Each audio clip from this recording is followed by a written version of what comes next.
नमस्कार। थर्मोडायनेमिक्स की चैप्टर जो चल रहा है हमारा, इसका में आज का हमारा जो टॉपिक है वो है थर्मोडायनेमिक स्केल ऑफ टेम्परेचर। ताप का उष्मा गति के पैमाना क्या कहता है। तो कार्नोट साइकिल लास्ट क्लास में हमने डिस्कस किया था। कार्नोट साइकिल एक इंजन की एफिशिएंसी के बारे में हमने बात की थी।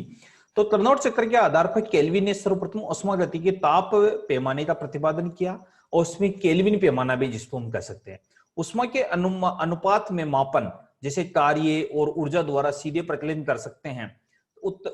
जबकि रिवर्सिबल माने उत्क्रमणीय इंजन में तापीय गुण केवल ताप पर निर्भर करता है। इसके फलस्वरूप ये पैमाना स्थापित किया गया क्योंकि ये पदार्थ के गुणों पर निर्भर नहीं करता है।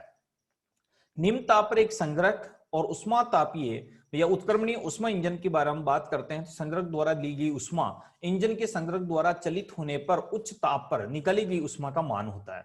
इस स्थिति में कार्य को धनात्मक मान प्राप्त होता है। यदि हम स्थिर ताप पर माने T2 माने T1 से T2 स्थिर ताप पर T2 तक बढ़ाया जाए, T1 से T2 तक बढ़ाया जाए तो T2 ताप पर संग्रह उष्मा की ज्यादा मात्रा प्राप्त होती है। यदि उष्मा गति की माप की बात करें तो Q2 is proportional to theta. Theta मानी एफिशिएंसी इक्वल टू थीटा, तो Q2 equal to psi theta. उसको Q2 upon Q equal to function of T2 और एंड T1। यदि स्थिर ताप हो तो T2 का फलन होगा। तो किसी चक्र प्रक्रम की उत्पन्न कार्य W equal to Q1 plus Q2। समीकरण में W Sai theta plus Q1, समीकरण में W इक्वल टू 0 तो psi theta plus Q1 equal to 0, psi theta minus psi theta equal to W, माने दोनों नेगेटिव वर्ग की बात करेंगे, रिवर्सिबल है तो psi equal to Q minus Q0 equal to W। तो इंजन की दक्षता E equal to W upon थीटा Q। तो psi upon Q theta minus theta 0 upon psi Q। इसको कह सकते हैं एफिशिएंसी में Q माने theta minus theta 0 upon theta के द्वारा हम डिफाइन करते हैं। अतः किसी दो उष्मा गति के तापों व मध्य कार्य करने वाले उत्क्रमणीय इंजन की दक्षता ज्ञात करनी है। तो इस प्रक्रिया द्वारा कार्य उष्मा गति की पैमाना ताप के अंतर को जो दोनों को दो बीच का टेम्परेचर जो डिफरेंस है उसके द्वारा ज्ञात करते हैं। उष्मा गति के ताप स्केल माने केल्विन ताप स्केल भी कहते हैं। आदर्श गैस ताप परम ताप स्केल के समान होता है। जैसे हम बात करें कि एक उष्मा गति के उच्च तापीय निकाय में 800 जूल उष्मा ग्रहण करता है, तो इसमें से 200 जूल निम्न तापीय निकाय की ओर स्थानांतरित कर देता है। यदि निम्न तापीय इकाई पर ताप 200 केल्विन हो तो उच्च तापीय निकाय पर ताप कितना होगा। Q1 upon Q2 equal to T1 upon T2, 800 upon 200 T1 upon 200 तो T2 इक्वल टू 800 केल्विन। तो epsilon equal to T1 minus T2 upon T1, तो ये हम निकालते हैं तो इंजन की दक्षता कितनी निकल गई 75%। माने कि उस इंजन में जितना हमने एनर्जी दी उसका 75% ही वो एनर्जी को कन्वर्ट कर पाया।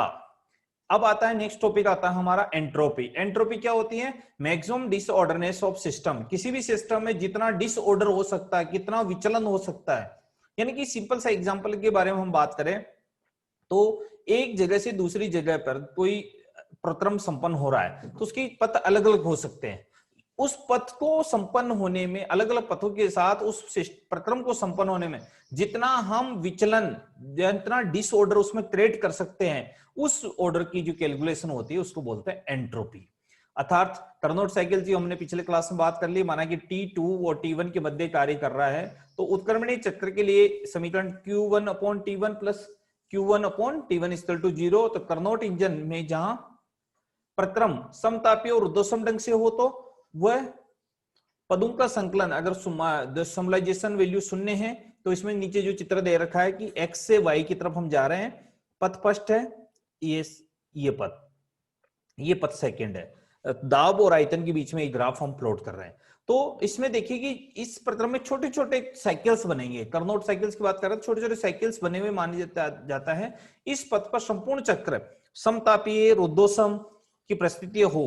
यदि इन प्रक्रमों में अत्यंत सूक्ष्म परिवर्तन कर दिया जाए, यानी कार्नोट चक्र की संख्या में अनंत तक बढ़ाकर प्रत्येक कार्नोट चक्र के सूक्ष्म कर दिया जाए, अर्थात पथ सेकंड में सतत किया जाए एक्स वाई और एक्स वाई और एक्स, माने कि साइक्लिक प्रोसेस हो गया। अतः उत्क्रमणीय प्रक्रम में कार्य करने हेतु अत्यंत संख्या में कार्नोट चक्र और छोटे छोटे कई साइकिल्स हमें इसमें स्टडी करने पड़ेंगे। यदि कार्नोट चक्र की संख्या को अनंत ले जाया जाए तो प्रत्येक चक्र के लिए हर समय में उष्मा शोषित उष्मा भी अत्यंत सूक्ष्म होगी, अर्थात dq रिवर्सिबल को द्वारा इसको डिफाइन करते हैं, तो इस चीज को असेंबल ऑफ यानी sigma of dq upon t equal to 0। चूंकि x y z दो पदों में संपन्न हो रही है तो इसको बोलते हैं sigma dq reversible upon t। तो इसमें x से y के बीच में अगर इंटीग्रेशन कर रहे हैं तो dq रिवर्सिबल पथ अपॉन t1 प्लस y से z मानी y से x और उल्टा कर दिया इसका, तो d रिवर्सिबल पथ इक्वल टू 0। तो ये रिवर्सिबल इसके लिए x से y के बीच में होगी, y से और माइनस x से y उल्टे के रूप में उल्टे प्रत में दिखा रहे हैं, तो x y रिवर्सिबल। तो उपरोक्त समीकरण से स्पष्ट होता है कि एक निश्चित राशि जो तंत्र के पथ पर आश्रित है और तंत्र के प्रारंभिक और अंतिम अवस्था पर निर्भर करती है, इस राशि को एंट्रोपी कहते हैं। ये ऐसी अवस्था गुण है, स्टेट फंक्शन है, ध्यान रखना, एंट्रोपी स्टेट फंक्शन है जो तंत्र के ताप दाब आयतन जैसे गुणों का फलन है। एंट्रोपी अव्यवस्था है, रैंडमनेस है, जिसको बोल सकते हैं कि साथ जोड़कर बात की जाती है इसकी, अर्थात एस जैसे हमने बात की एस ए बिंदु पर एंट्रोपी, बी बिंदु पर एंट्रोपी, तो एस ए और एस बी के द्वारा प्रारंभिक अंतिम अवस्था की एंट्रोपी कहते हैं। तो एंट्रोपी में परिवर्तन की जब भी बात की जाती है तो delta S equal to S A minus S B x2 integration of s x2 y due q reversible upon t। अगर इसमें dt चेंजेस कर दिया, अति सूक्ष्म परिवर्तन अगर हम कर रहे हैं तो उसको लिख रहे हैं ds equal to dq reversible upon dt। तो delta s equal to dq reversible t minus delta s minus delta s2 minus s1। यदि किसी तंत्र में एंट्रोपी की परिभाषित करना की बात की जाए तो ये बहुत कठिन कार्य होगा, अर्थात किसी भी अवस्था परिवर्तन होने पर एंट्रोपी में परिवर्तन को आसानी से परिभाषित करने का तरीका यह है कि एंट्रोपी यूनिट किलो कैलोरी में व्यक्त की जाती है, एसआई यूनिट में जूल केल्विन प्रति केल्विन के द्वारा इसको एंट्रोपी को व्यक्त करते हैं। तो एंट्रोपी की जो कैलकुलेशन की जाती है वो प्रारंभिक अवस्था और अंतिम अवस्था के प्रीफिक्स में की जाती है। Entropy as a function of state, अवस्था फलक के रूप में हम बताते हैं, स्टेट फंक्शन है।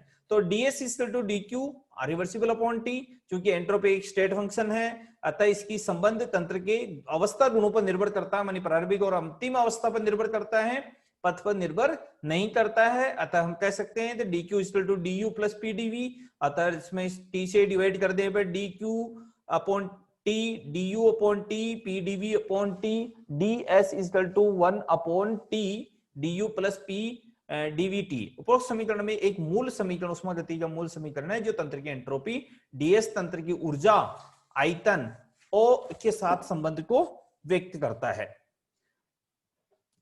किसी तंत्र की एंट्रोपी को दो प्रकार से हम यहां पर कह सकते हैं, दो प्रकार से परिवर्तित कर सकते हैं।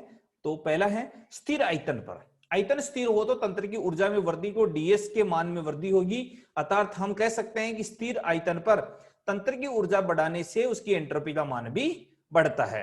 यदि तंत्र की स्थिर ऊर्जा रहे तो तंत्र के आयतन में वृद्धि होने के साथ ds के मान में भी वृद्धि होगी, अतः स्थिर ऊर्जा पर किसी तंत्र के आयतन में वृद्धि के साथ उसकी एंट्रोपी के मान में वृद्धि होगी।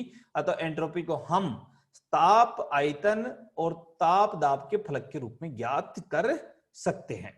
तो यहां पर हम आयतन और entropy is a function of temperature and volume, तो S is S function of TV, उपरोक्त समीकरण में अवकलन कर देते हैं तो ds equal to delta s upon dt at constant volume with respect to dt। एक बार डी कांस्टेंट वॉल्यूम पर करेंगे, एक बार कांस्टेंट टेम्परेचर पर करेंगे, तो ये कांस्टेंट वॉल्यूम पर हो गया, ये constant temperature with respect to dt और विद रेस्पेक्ट टू dv।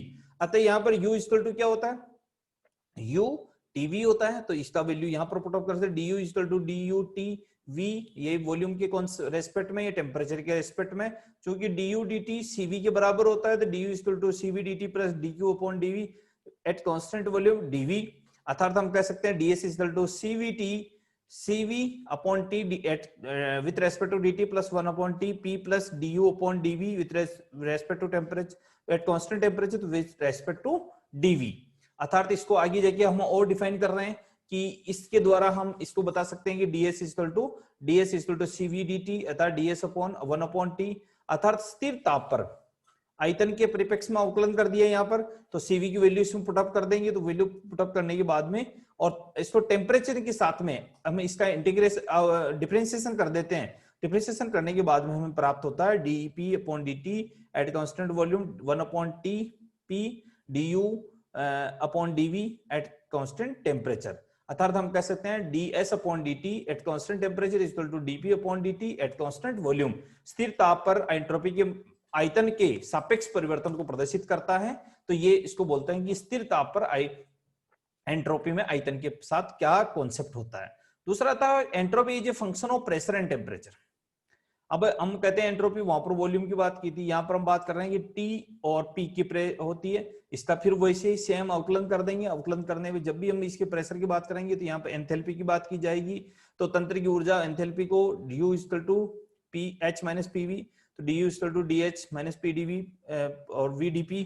और तंत्र की एंथैल्पी H को ताप दाब का गुणन है, तो H equal to H T और P। इस समीकरण को अवकलन कर दिया गया। तो अवकलन करने पर DH upon DS upon DT at constant to pressure, dt dh upon dp at constant volume with respect to dp।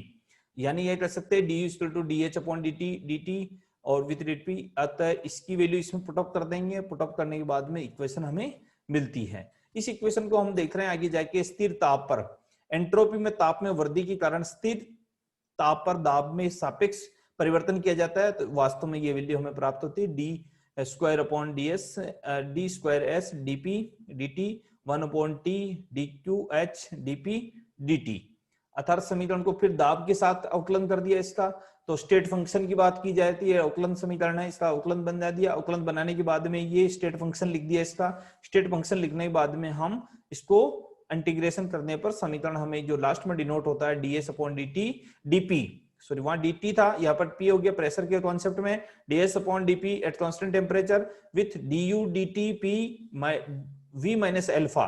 तो alpha equal to 1 upon v du dt। अतः ताप और दाब के रूप में तंत्र की एंट्रोपी में परिवर्तन को समीकरण को ये डिनोट करते हैं। तो इसको इस तरह लिख सकते हैं ds equal to cp upon t dt minus v alpha dp।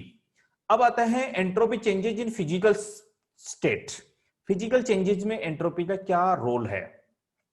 किसी भी पदार्थ की भौतिक परिवर्तन उसके ताप पर निर्भर करता है। अतः ये एक समतापीय रूपांतरण है। इसमें हम इस तरह लिख सकते हैं delta equal to Q reversible upon T। अर्थात किसी समतापीय परिवर्तन के लिए एंट्रोपी परिवर्तन का ज्ञान या उष्मा के मान को परिकलित करने की गणना करने के लिए उत्क्रमणी अवस्था होना आवश्यक है, माने रिवर्सिबल रिएक्शन होना आवश्यक है। तंत्र की अवस्था परिवर्तन के समय उसका ताप स्थिर रहता है। तो एक सिलेंडर है, उसमें कोई द्रव भरा हुआ है जो वाष्प के साथ साम्य में है, यानी कि पहली वाली अवस्था। इसमें एक पिस्टल लगा हुआ है जो कि उसके ऊपर वजन क्या रखा हुआ है, एक्स रखा हुआ है, जो कि वायुमंडलीय दाब के बराबर है, मानी ये वाला है। और धीरे धीरे क्या हो रहा है, ये पिस्टल प्रारंभिक अवस्था, ये इसकी बाद की अवस्था, तो ये पिस्टल ऊपर की ओर हो गया, द्रव की साइज बढ़ गई। तो इस सिलेंडर में हम किसी उष्मा कुंड में रखते हैं, यानी एनर्जी देते हैं बाहर से, उसकी ताप द्रव के क्वथनांक के बराबर होता है। द्रव कुंड में ताप से यदि अति सूक्ष्म परिवर्तन के साथ उष्मा में कुछ मात्रा सिलेंडर में चली जाती है तो द्रव की कुछ मात्रा वाष्प बनेगी और सिलेंडर पिस्टल ऊपर की तरफ उठ जाएगा। यदि उष्मा कुंड के ताप में अति सूक्ष्म कमी कर दी जाए तो ताप हुई बनी हुई वाष्प संघनित हो जाएगी, पिस्टल अपनी मूल अवस्था में आ जाएगा। इस प्रकार हम कह सकते हैं प्रथम अवस्था में उतना ही ऋणात्मक कार्य नष्ट होता है। इस प्रकार तंत्र और परिपार्श्विक दोनों ही अपनी मूल अवस्था में लौट आते हैं। क्योंकि ये प्रक्रम स्थिर दाब पर संपन्न होता है तो D reversible upon DP minus delta H. Entropy परिवर्तन को किस तरह से लिखेंगे, delta S vap equal to delta H vap upon TB. इस प्रकार ठोस के बिंदु गलनांक बिंदु पर उस ठोस की गलन की एंट्रोपी परिवर्तन, इसको हम इस तरह डिफाइन कर सकते हैं, delta S entropy delta S upon TM उसके लिए, और सामान्य भाषा में संक्रमण ताप क्योंकि ट्रांसपोरेशन हो रहा है यहाँ पर, डेल्टा एस अतः समय ताप और अवस्था में परिवर्तन को ये डिफाइन करता है। धन्यवाद।